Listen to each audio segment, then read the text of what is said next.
বরবটি ভাজি করব। বরবটি ভাজি করার জন্য কাঁচামরিচ আর পেঁয়াজ দিলাম, ঠিক আছে,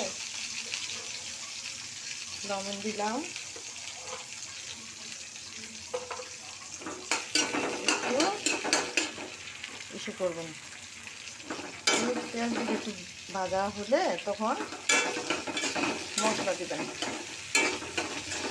হলুদ আর একটু মরিচের গুঁড়া দিলেই হয়, আমরা আর কিছু দেবো না।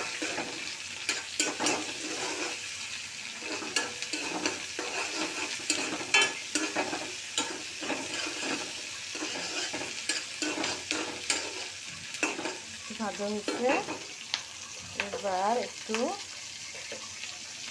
হলুদের গুঁড়া দেবো আর অল্প একটু মরিচের গুঁড়া, ঠিক আছে।